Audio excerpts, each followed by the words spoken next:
Okay, I suppose that we are now going to be presented with well-prepared written material. Your Honor, before we go to closing statement, Your Honor, I would like to inform you that documents and charts with regard to chain of commands has been given to the registrar, and I believe you should have it.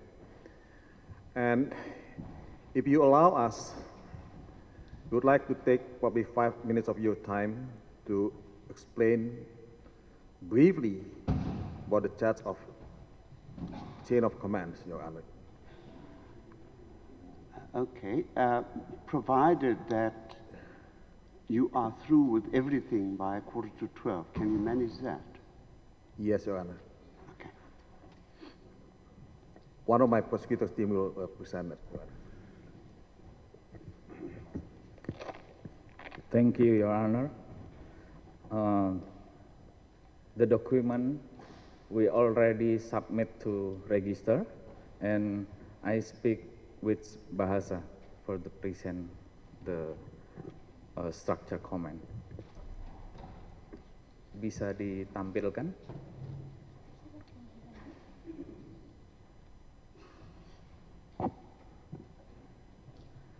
Iya. Apa yang akan kami sampaikan adalah berdasarkan fakta-fakta hukum dan dari sumber resmi yang dikeluarkan oleh pemerintah Indonesia.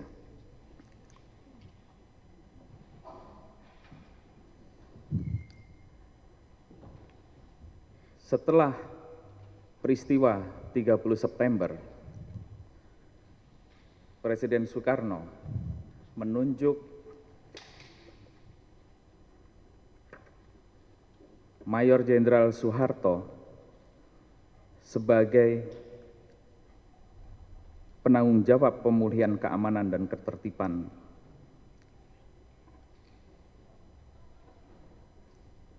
Kurang dari 2 minggu setelahnya, karena Menpangat Jenderal Ahmad Yani terbunuh dalam peristiwa 30 September,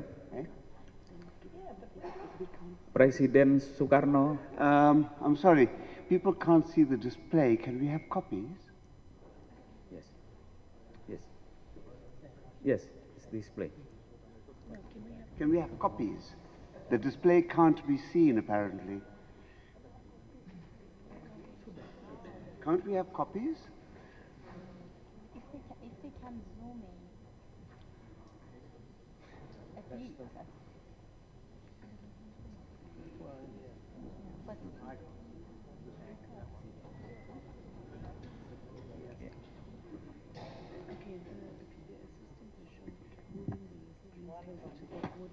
I don't know if it could be the judges don't have. Okay, the judges are unable to see the screen and what's written on it. Can someone attend to that? We do have one. Well, we only have one copy. If we can have enough copies for the judges and preferably an electronic copy for me, things would be fine. Something organized. Sure, it may well be as easy as something we should just contemplate by ourselves. Okay. Let them do it as best they can. okay, I'll go and make a copy. Can somebody give me the piece of paper and I'll go and copy?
Good. That's good.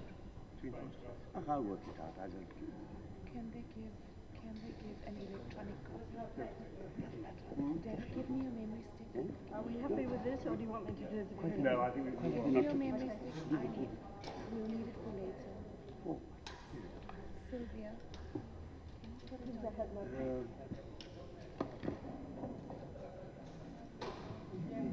Oh. Yeah, we can give. Oh, it's upstairs now. Otherwise, they cannot. Oh, it's upstairs. Single copy is upstairs in the print. I'll go and get it. Okay, it's just on the screen, John, on the flat. Under, wait, it won't be called photocopy, so it's under the flat.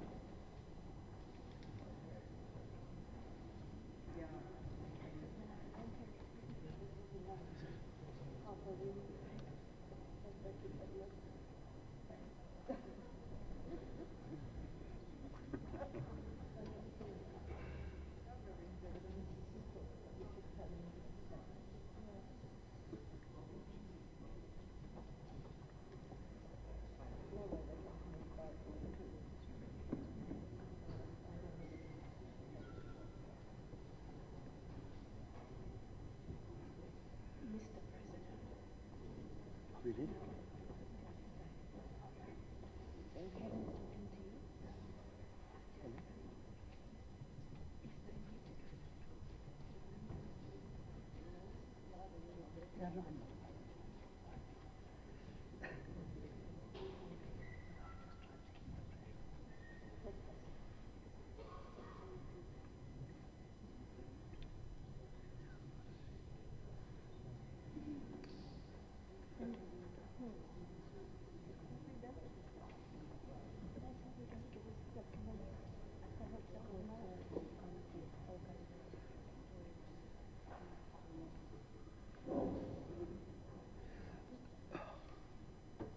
Can we continue, Your Honor? Yes, please. The sooner the better. Ya, thank you. Iya, setelah Mayor Jenderal Soeharto diangkat menjadi Menteri sekaligus Panglima Angkatan Darat, lahir kembali sebuah kebijakan keputusan Presiden Republik Indonesia nomor 370 tahun 1965 mengenai pembentukan Mahmilub, Mahkamah Militer Luar Biasa. Dalam kebijakan ini, kembali negara memberikan pemberian wewenang kepada Mayor Jenderal Soeharto yang menyatakan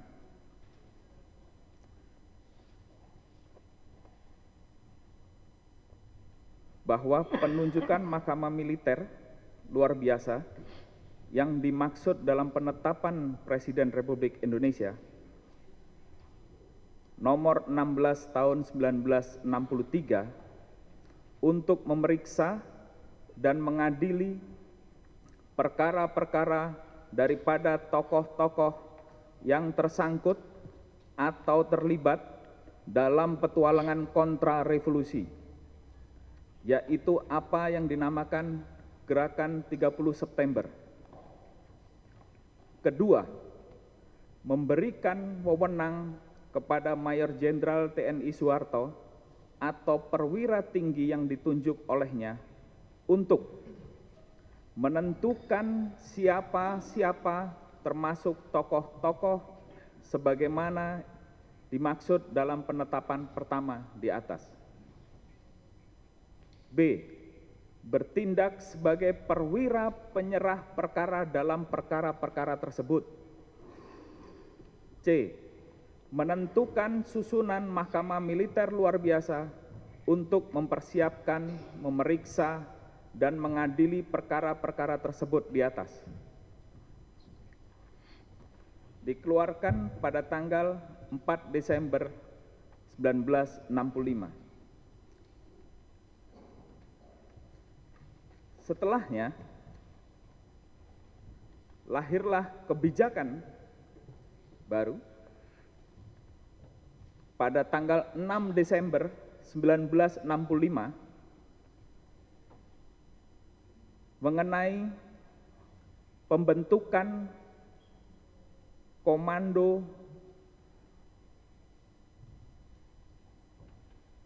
pemulihan keamanan dan ketertiban nomor 179-Koti-1965 sebagaimana yang ada di layar yang ditampilkan. Unsur-unsur pelaksana khusus yakni semua Peperda Peperda untuk di daerah masing-masing. 2. Satuan-satuan tugas gabungan atau khusus yang sesuai dengan kebutuhan dapat disisipkan dan diperbantukan.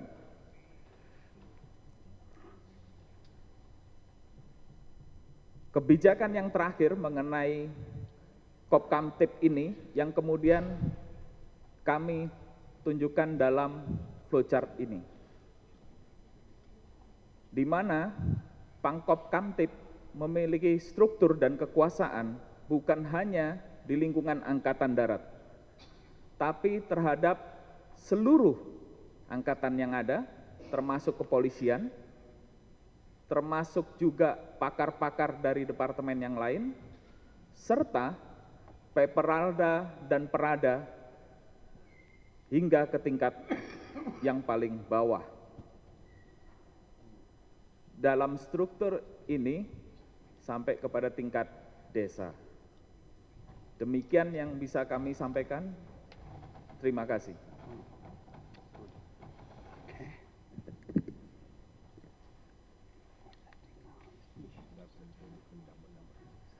Right. Are we now ready to any questions? I don't think my colleagues have any questions on. Okay. One of my colleagues does. Thank you. I have a question in regards to the different decrees and different orders that you have already mentioned, and also the decrees that was handed over in the second days of the tribunal. You mentioned the order number. Here, the order number 179, which is dated on 21st of October, if I'm not mistaken, and also there was an order on the 4th of December. There is another order dated in 1st of November. Can we have all of those decrees and orders translated in English? One document which back actually back of and just see the orders and alternative details. Okay, thank you.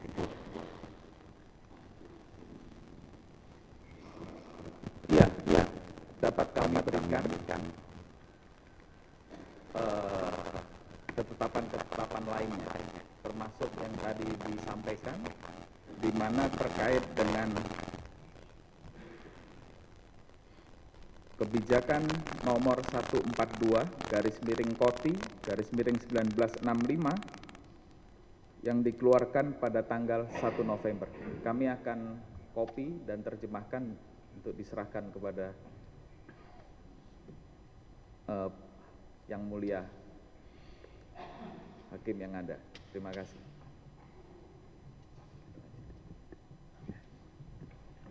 Any further questions? Right, thank you very much. Then we can go ahead with the closing address. Thank you.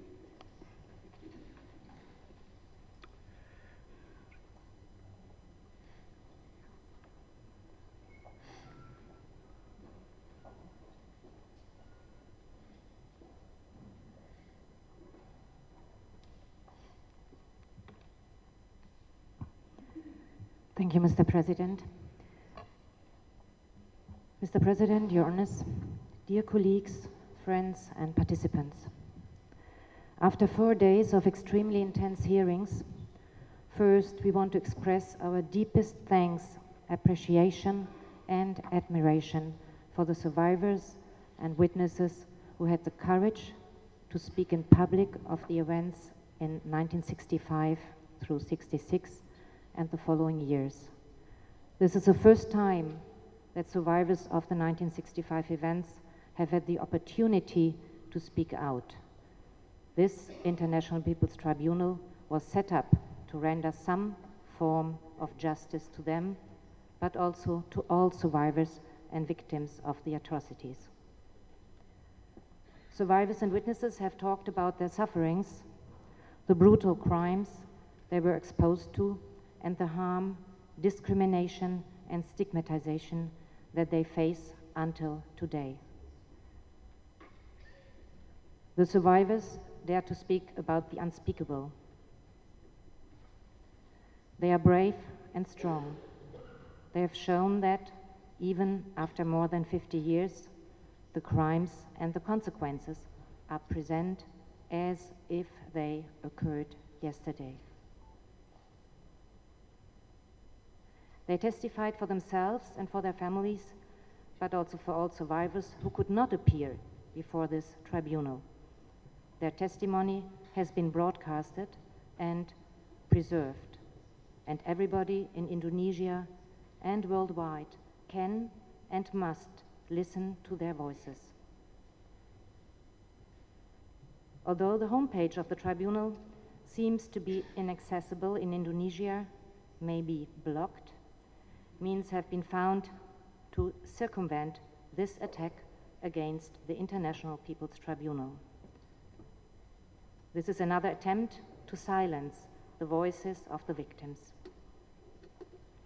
The testimonies shed light on the 1965 events, and by doing this, they change the history as it is written and taught in Indonesia until today. Those who testified got some relief, although the scars and sufferings remain. We would also like to extend great thanks to the experts who testified before the tribunal and who provided very valuable background information and explanations about what happened back then. However, archives are not yet fully opened, and a lot still needs to be done to clear up the full scale of crimes that were committed. We also want to thank all who supported and contributed in so many ways to the setup of the International People's Tribunal and who made it possible for the hearings to take place. Finally, yet importantly, we want to acknowledge the testimony of the Commissioner of the National Human Rights Commission, Komnas HAM, Dr. Dianty Bachyadi. He demonstrated great courage to appear before the tribunal in an unofficial capacity. He reported on the difficulties of getting the recommendations of the report of the Komnas HAM implemented. The Commission spent 4 years investigating the crimes against humanity committed during the events of 1965.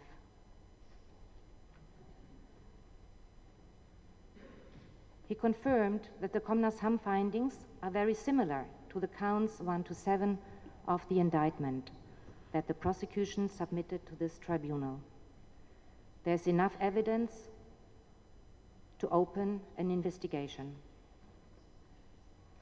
Dr. Bachyadi insisted that the truth must be revealed and properly established as a starting point for reconciliation. In other words, no reconciliation without truth. Mrs. Mariana Amiruddin, the commissioner of the Komnas Perempuan, the National Commission on Violence Against Women, also appeared before the tribunal. She attended the hearings and testified in her official capacity. Mrs. Amiruddin confirmed that the Komnas Perempuan report which documents sexual and gender-based violence committed during the 1965 events, describes cases and patterns of sexual and gender-based violence that are similar to those submitted by the prosecution in its indictment.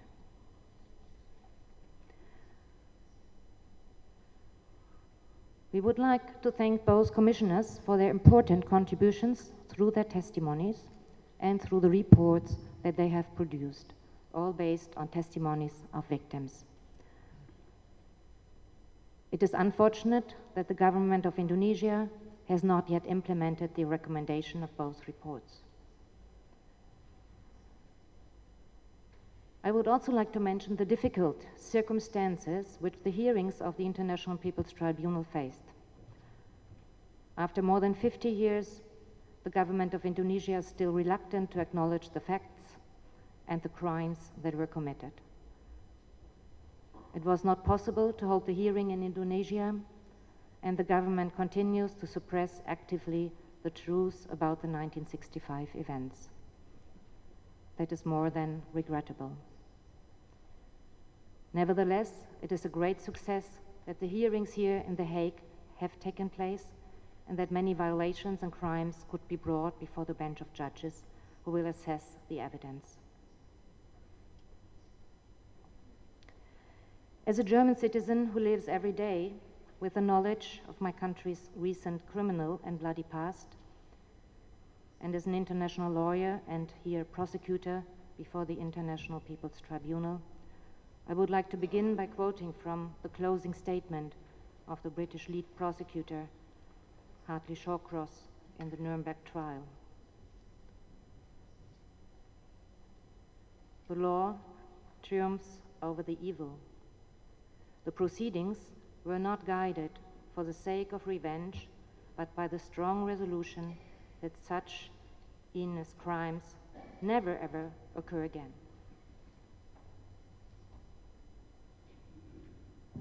This well-intentioned hope, expressed by the lead prosecutor in a world still suffering under the shock of the Second World War, has been frustrated. History has proved that wars and attacks against the civilian population have continued in many regions of the world. In Indonesia, in the middle of the Cold War and only 20 years after the Nuremberg trial, the Indonesian government, through the military and the police in concert with certain social and religious organizations, committed mass crimes. They were directed against alleged members of the PKI, the Communist Party of Indonesia. The families want to know what has actually happened to their loved ones. Which torture methods were they subjected to? Were they interrogated, and by whom? Did they leave any hidden message for us? Did they call out for help?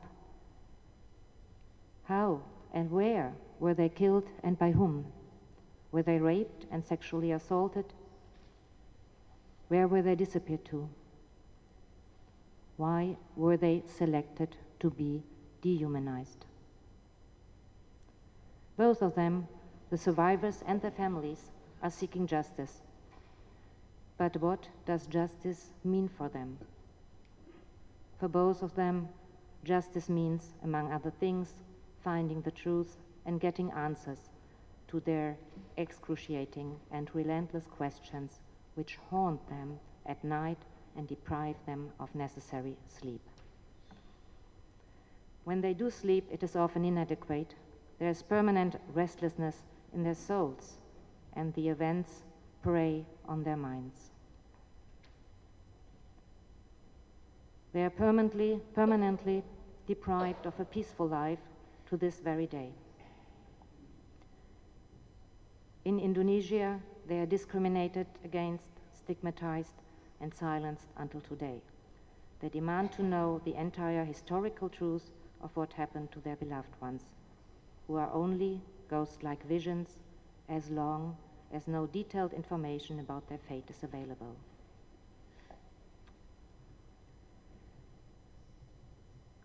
Learning this information is the only way to re-establish the dignity of their beloved ones. Learning this information is the only way to release the living from these horrors so they are able to live their own lives free of unanswered questions and visions from the past.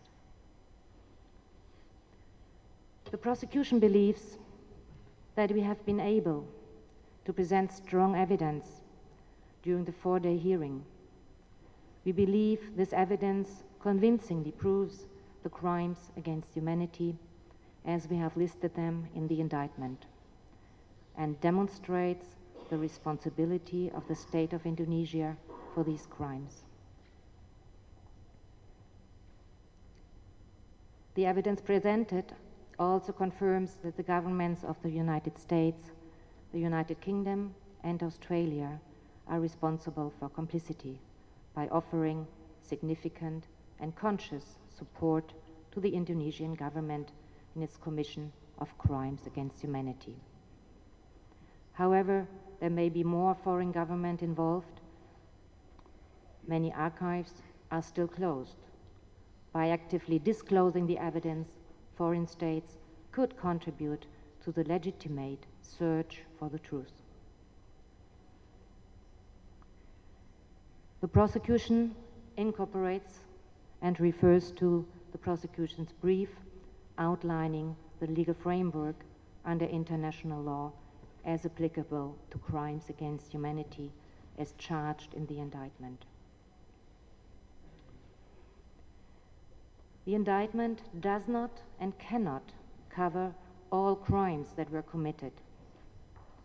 Part of the attack against the civilian population was the eviction of people from their land. Entire villages were emptied and people forcibly transferred. Their property was confiscated and they lost the basis for making their living. Until today, the government does not recognize their losses and does not compensate them. The prosecution acknowledges the commission of these crimes. However, they could not be included into this indictment before the International People's Tribunal. Further investigation of these crimes is urgently needed. I come now to state responsibility under international law. Pursuant to the articles on the responsibility of states for internationally wrongful acts, the state of Indonesia is internationally responsible for the acts committed. These articles represent customary international law and thus legally binding on all states. A state is responsible for the commission of serious crimes, such as crimes against humanity, if it facilitates, aids, abets, supports, and commits such crimes under their responsibility and through state actors. The acts were committed under the full responsibility of the state.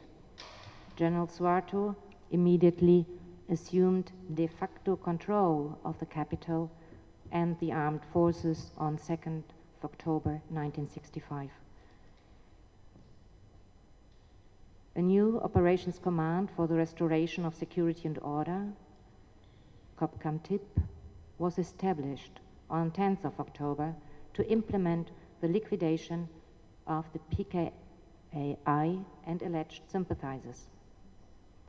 On 1st of November 1965, General Suharto was appointed as the chief commander of the Kopkamtip. Consequently, this command operated under the direct orders of General Suharto.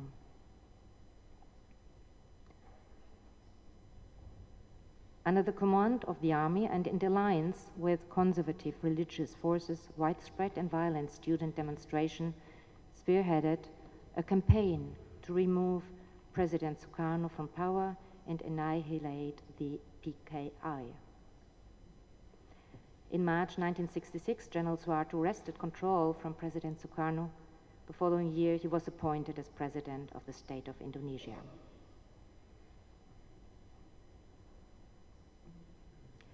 General Suharto and his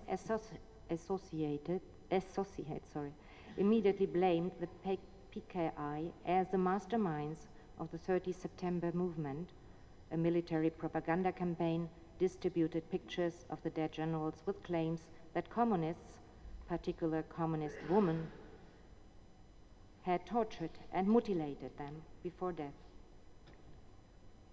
As a result, violence and demonstrations by the army and various youth groups, equipped and supported by the military and the government, began targeting suspected communists in Aceh, Central and East Java, before spreading all over Indonesia.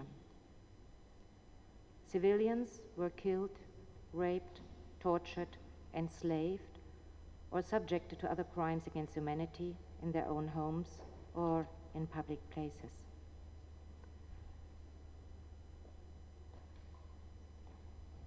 On 21st of December 1965, General Suharto issued an order for military leaders around Indonesia to compile lists of members of the PKI and PKI-affiliated organizations in their respective areas. Civilians whose names were included in these lists became the targets for gross human rights violations, including murder, torture, and other crimes. During the hearing, the prosecution explains in detail the chain of command, which demonstrates that the military police who committed the crimes acted on the orders of the Indonesian state and in concert with civilian and religious groups and militias who were instrumentalized and used for the commission of the crimes. Now, I want to move on to detail the different counts and discuss the evidence that we presented during the 4 days. Evidence which we submitted to the judges. These are researchers' reports and then other material evidence and the testimonies of witnesses and experts. All 9 counts are committed as underlying offenses of crimes against humanity. Immediately after the events of the 30th of September, a widespread and systematic attack was committed against a significant part of the civilian population. The target groups were members of the PKI, members of its affiliated groups and organizations, and anybody who was perceived as a supporter or sympathizer of the PKI. In particular, state authorities committed the following offenses as part of the attack against the civilian population. Count 1, murder.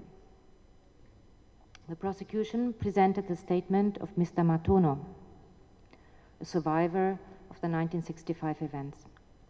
For 2 years, he was detained by the military. During detention, he was tortured and was forced by the Opus, a special team consisting of members from the military, Air Force, Mobile Brigade, and political parties, to dispose of corpses of those killed during massacres in the Bengawan River in Solo, Central Java. He picked up the bodies at the Diponegoro detention center, where detainees were electrocuted. Mr. Matoni estimates that he disposed of 2 bodies daily, ranging up to 20 bodies during weekends. Further, we heard the expert witnesses Mr. Ferry Putra, an independent journalist, and Mrs. Ngati, and Ms. Dwyer, who could establish that mass murder took place immediately after 1st of October 1965 and lasted until 1967. The experts gave an overview of mass killings that took place in all areas of Indonesia and in a widespread and systematic manner. In 1999, Ms. Dwyer collected testimonies from witnesses who knew the locations of mass graves in Bali. Between 80,000 and 120,000 people were killed in Bali in the period December 1965 until March 1966. This is 5.8% of the total population at that time. Some of these mass graves contain the remains of 200 victims, among which are members of the PKI and the affiliated Indonesian Farmers Union, BTI, but also people with no political ties, such as children of the ages of 11 and 12 years. Count 2, enslavement. The evidence presented through the testimony of a survivor who testified under protection measures and the expert witness, Mr. Asfi Mohamed Adam, shows that during the 1965 events, widespread and systematic enslavement took place. The survivor described quite clearly that arrests experienced by the victim were carried out by the district military command, while the transfer of the prisoners to other prisons was carried out by the police and the military, the CPM unit. The survivor belonged to an ethnic Chinese student organization which was not related to the PKI. When arrested, he was stripped naked. After several transfers, he was brought to Buru Island, where he was subjected to forced labor. In total, he was detained for 14 years. The military who detained him did not give any reasons for the detention. No arrest warrant was issued. He was under the control of military guards. He did not receive any remuneration for his forced labor. After his release, he was required to report once a month, and later in Jakarta, he had to report once every 3 months. Further, he had to follow indoctrination classes on Pancasila, the ideological basis of the state of Indonesia. Before prisoners were released, they had to sign a statement where they confirmed that they were not treated badly. They also had to choose a religion. The expert witness described the detention system with a specific focus on Buru Island. He concluded that the basic reason for the crimes was in following the order of General Suharto. He gave a speech in which he said that the Communist Party should be destroyed at its roots. Various military units interpreted the order in different ways, carrying out arrests, detaining, and even killing people. In succeeding years, those who criticized the government were branded as communists, and the danger of communism was deliberately kept alive in order to control the people. The conditions in the prison cells was very poor. Prisoners were tortured, food was restricted, and health services not available. Initially, prisoners did not have access to families only at the end of their prison time. Prisoners were categorized into 3 groups. Group A was considered to be involved in the murder of the generals and tried in military tribunals. Category B, who were deemed to be involved with less evidence, and C, were sympathizers of the PKI and less involved.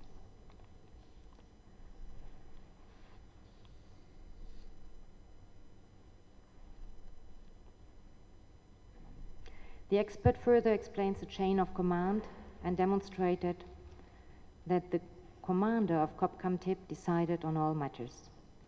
Thus, the state of Indonesia bears the ultimate responsibility for the enslavement of the prisoners. On Buru Island, at least 11,000 people were enslaved. The purpose was to ensure that other people were not influenced by communist ideology, to isolate communists, and to ensure people followed Pancasila. At the beginning, the government justified the detention on Buru Island to secure the elections of 1971. However, the prisoners were not released after the elections. In 1978 and 79, the detainees were finally released due to pressure from international organizations and from donors. Women were imprisoned in Platungan prison. In addition to the similar bad conditions, female prisoners were subjected to sexual violence. If they became pregnant and gave birth, family members brought up the child because there was nobody to take care of them. The prosecution concludes that the evidence proves that widespread and systematic enslavement as part of the attack against the civilian population took place, as described in the indictment under the count of enslavement, and that the state of Indonesia is responsible for the commission of these crimes. Count 3, imprisonment. The prosecution presented two witnesses and survivors, Mr. Bejo Untung and Mr. Matono. In addition, Mr. Skefviringa testified as an expert witness. Mr. Untung was a member of an independent students' association, which the military characterized as affiliated with the PKI, although it was a cultural organization. When he was arrested by the 5th Army Military Command in Jakarta, he was stripped naked and tortured through electrocution. He could hear other victims who screamed while obviously tortured as well. An arrest warrant did not exist. Reasons for the detention were never given.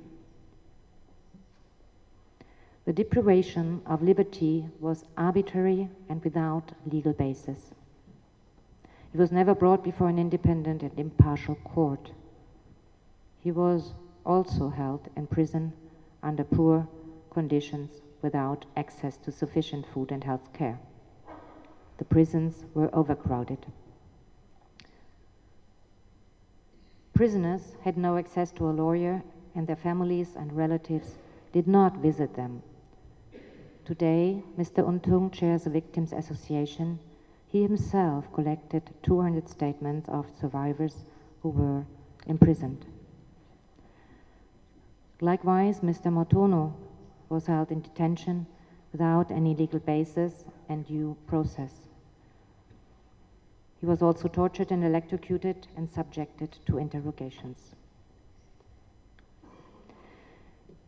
Ms. Veringa explained that there were 3 waves of purges.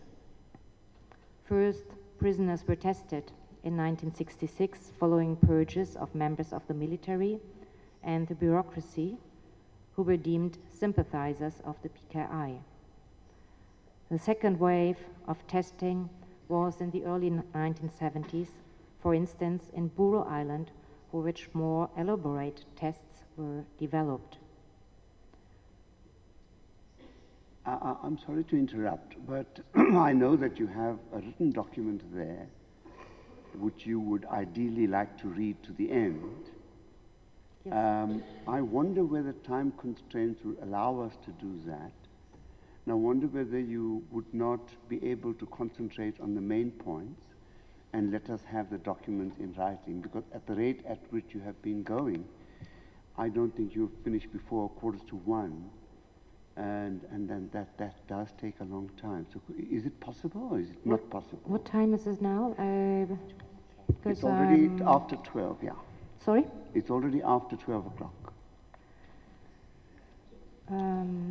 I do my best to make a concise presentation. Please.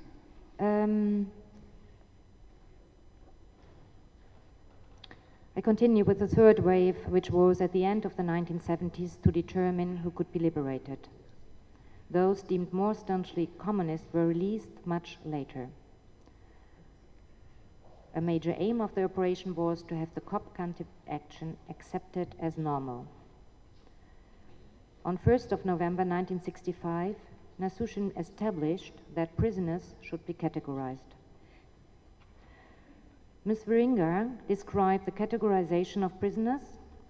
Psychologists in close cooperation with Dutch universities developed tests which were used to identify who might be a communist and to what degree of involvement. The prosecution concludes that evidence proves that widespread and systematic imprisonment took place as described in the indictment under count 3, and that the state of Indonesia is responsible responsible for the commission of these crimes. Count 4, torture. The prosecution presented the testimonies of the survivors, Mr. Mohamed Yusuf Pakassi and Mr. Martin Alida. Mr. Pakassi was a civil servant. He was arrested and subsequently tortured during interrogation. He was asked to provide names. He named those who he knew, but the torture continued. The torture was so severe that he became unconscious. Mr. Alida was a journalist and worked for a PKI-affiliated newspaper. He was arrested and also tortured. He described various forms of torture which were used during interrogation.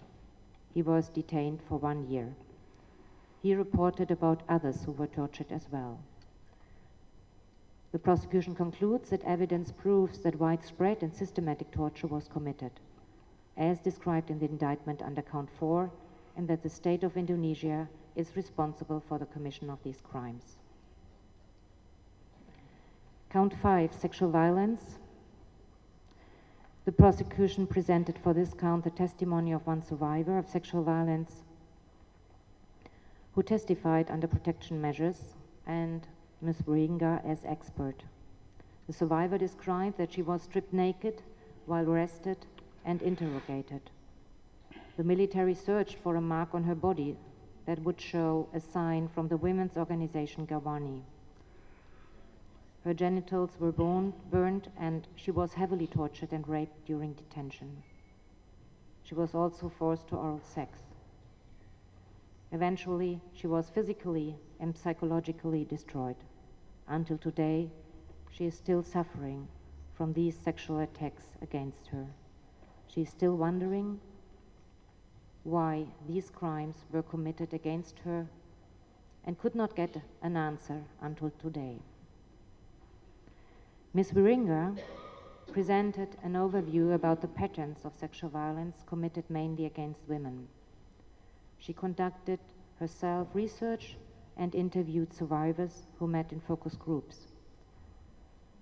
She also presented research results of other researchers in this field. According to the experts, sexual violence was widespread supporters of Sukarno, or considered to be communists and not loyal to Suharto. Their passports were revoked and they could not return to Indonesia anymore.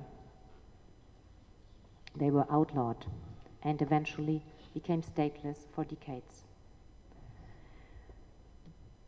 The prosecution concludes that the evidence proves that widespread and systematic persecution on political grounds was committed as described in the indictment under Count 6, and that the state of Indonesia is responsible for the commission of these crimes.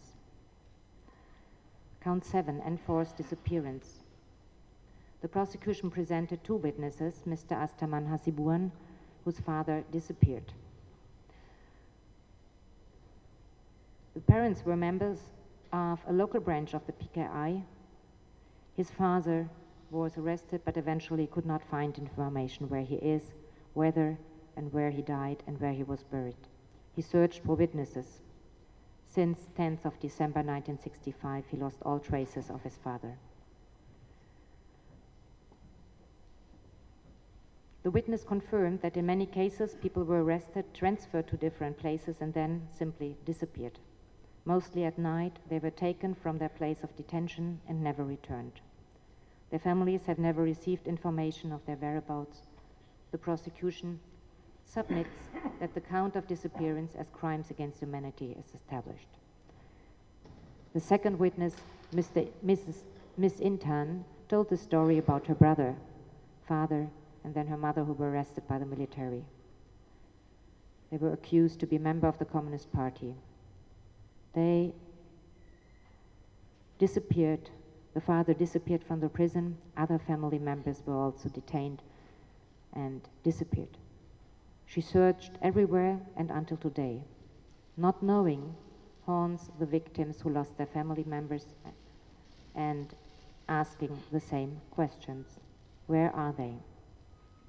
In total, 7 members of her family disappeared. She suffers severely until today, feels helpless, and is haunted by her memory. The prosecution thus concludes that the evidence proves the widespread and systematic disappearance as described in the indictment under count 7 and established the responsibility of the state of Indonesia for the commission of these crimes. Count 8, persecution through propaganda. The prosecution presented the testimony of the expert witness Ms. Bringa and Mr. Helambang, who explained the use and functioning of propaganda that incited and eventually led to the commission of severe crimes. Ms. Bringa described that the PKI was branded as atheist and thus being anti-Pancasila and against the nation, since everybody in Indonesia is religious. Being accused of being an atheist without sexual morals fell on fertile ground. This stigma continues until today.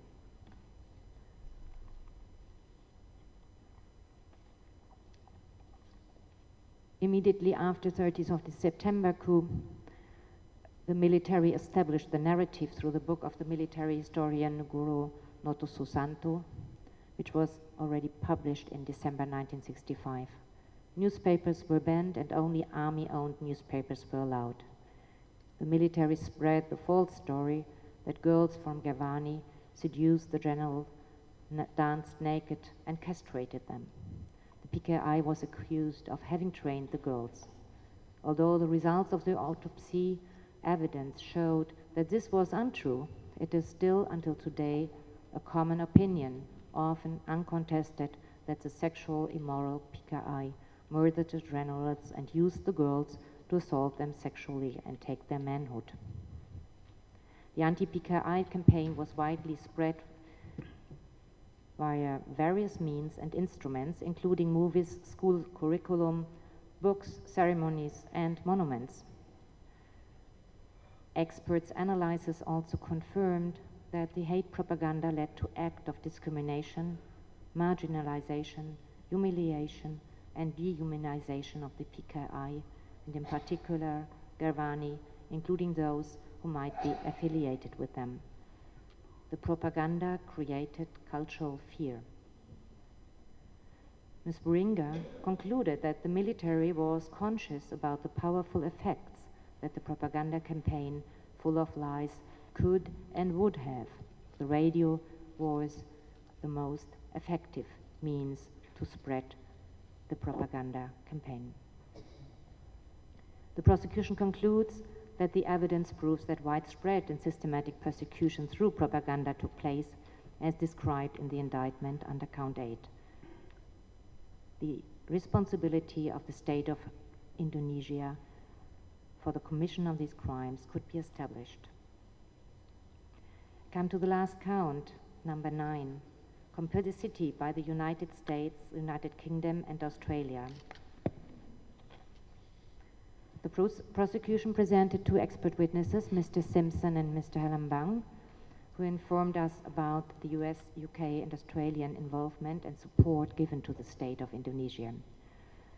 Mr. Simpson could establish that the US government conducted covert operations before the 30th of September coup and sought to take advantage of the events to urge the Indonesian army to destroy the PKI. The US, UK, and Australia provided radio communication in order to facilitate the communication within the troops, delivered small arms and money.